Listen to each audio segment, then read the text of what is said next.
Tanya jawab seputar syariat Islam. Ustaz, bagaimana ajaran yang sesuai syariat Islam setelah jenazah dikuburkan? Apakah masih ada prosesi setelahnya, yaitu duduk-duduk membacakan ayat-ayat atau surat tertentu dari Al-Quran? Dan adakah juga contoh dalil dalam penyelenggaraan malam ketiga, ketujuh dan seterusnya? Jazakumullahu khairan. Nah, alhamdulillah wassalatu wassalam ala rasulillah.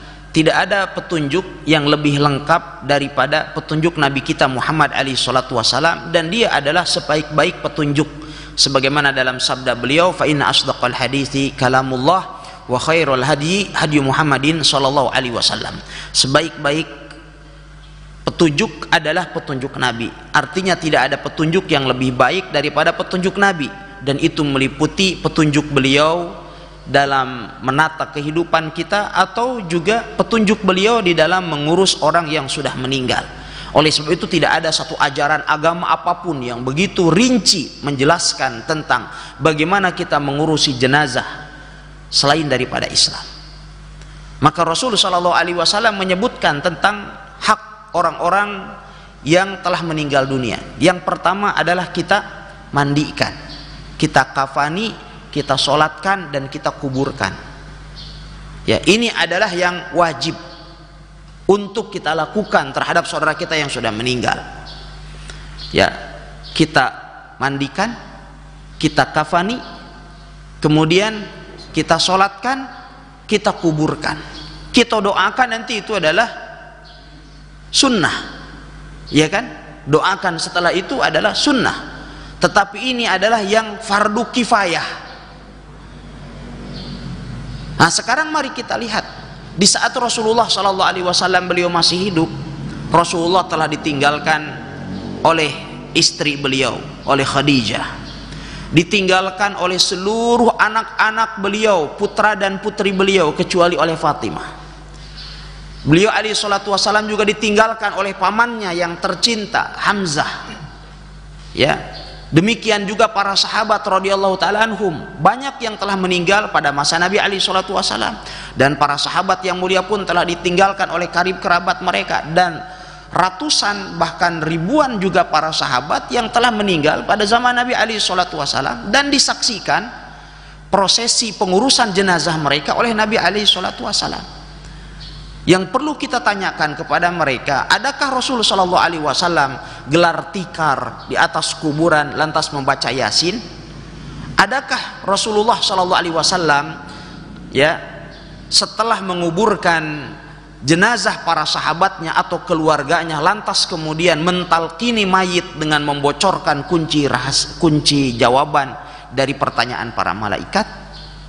Adakah Nabi alaihi salatu wasallam ya membuat acara atau ritual-ritual tertentu di atas kuburan? Adakah Nabi alaihi salatu wasallam mengadakan acara peringatan di hari ketiga, hari ketujuh, hari ke-40, ataukah tidak?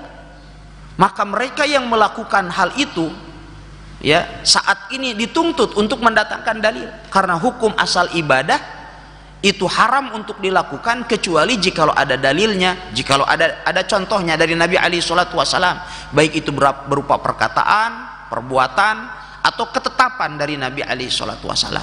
Tatkala itu semua tidak didapatkan, lantas kemudian kita patut bertanya kepada mereka, lantas Anda mengambil ajaran agama Anda dari mana? Bukankah Anda telah mengatakan bahwasannya Nabi SAW itu suri toladan Anda? Maka seyogianya kesuri toladan Nabi alaihi salatu wasallam bukan hanya dalam perkara-perkara yang beliau lakukan, termasuk diantaranya adalah tatkala Nabi alaihi salatu wasallam meninggalkan. Ketika Nabi SAW meninggalkan perbuatan-perbuatan tersebut, maka bagian dari kesuri toladanan kita tentunya kita juga harus meninggalkan apa yang ditinggalkan oleh Nabi alaihi salatu wasallam. Kalau Anda mengatakan, tapi kan orang-orang tua kita dahulu, nenek moyang kita dahulu melakukan itu semua. Iya, kita katakan, apakah Nabi Anda itu nenek moyang Anda? Mana yang kita diperintahkan untuk kita ikuti?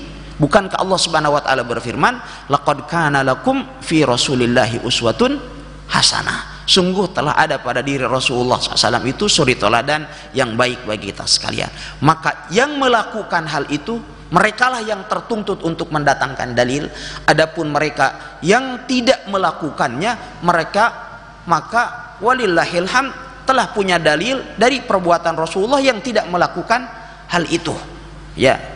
Sehingga kita menuntut mereka yang melakukannya untuk mendatangkan dalil. Andaikan mereka mampu mendatangkan dalil dan menyampaikannya kepada kita, maka biidnillahi ta'ala kita pun akan menjadi orang-orang yang melakukan perbuatan-perbuatan tersebut. Akan sangat berterima kasih sekali jikalau orang-orang yang melakukan perayaan di hari ketiga, ketujuh, ke-40 mendatangkan dalil kepada kita, inilah Ustadz, ini dalil kami, ini dalilnya sahih dari Rasulullah. Maka biidnillahi ta'ala semua kita insya Allah akan melakukannya. Tatkala kemudian ternyata itu tidak memiliki dalil, justru disebutkan oleh seorang mantan pendeta Hindu bahwasannya itu adalah dari ajaran agama ia terdahulu, maka kita katakan ya berarti itu bukan bagian daripada ajaran Islam. Ya, wallahu taala alam. Puldapi TV, TV-nya umat Islam.